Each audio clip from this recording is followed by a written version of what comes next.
Welcome again kuri Kirikou TV nk'ibisanzwe. Kora subscribe nyimba utari bwakora subscribe. Nyimba uri mushesha karibu tuzi turabona muri vibe z'ibisazi. Nk'ibisanzwe ari kuri Kirikou TV komeye mbega mega speaker Mr. Ndabivuga mbise na yandi menshi. Guys, mbega ibitu vyitiki bamwe ati ni nyatsi, abandi ati n'umukushi, abandi ati ni mishwani biteye.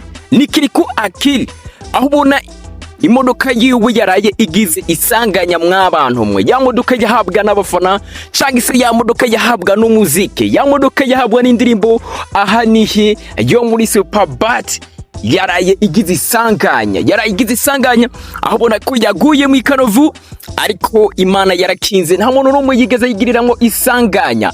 Ati rero mbe vyagenze gute guys?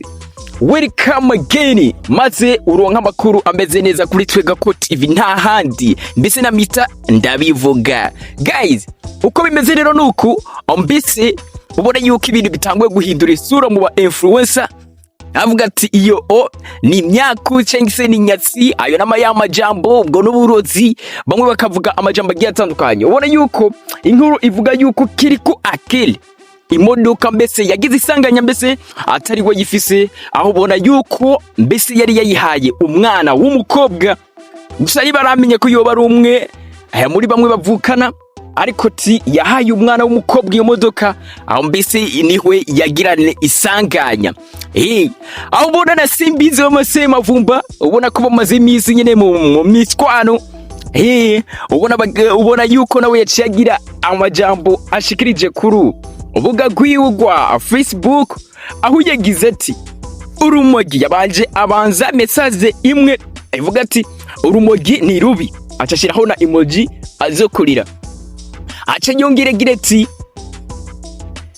kenshi wanyoye urumogi imodoka uyita indege, ibarabara rikaba ibicu.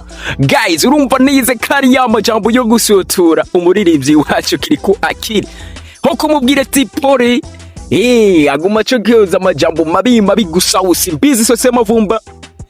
Nyimba hari ivyo bapfa ibi bintu biragoye gusa.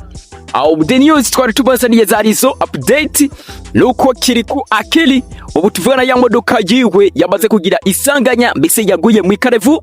Amakuru avuga yuko mbese yari yayihaye umukobwa, uwo mukobwa nawe urumva ya isanganya ntitumenya ingene bigenda, urumva ko yaraye ayitaye mu ikarevu, abivuga yuko hari ngaha mu Nyakabiga. So guys, reka tubivuga ati pole sana, tongera turamusengera. Ubona yuko umuririmbyi wacu inyuma yo kuvuga amajambo mabi ubona ibintu bibi bigenda bimubako, ariko byose nisi ari ya dunia. Reka nababwira ati hasta la vista. Izo nizo nkuru twari tubazaniye komije mbega mega speaker Mr. Ndabivuga mbise n'yandi menshi aho muri kose. Ndabipfurije ibihe byiza.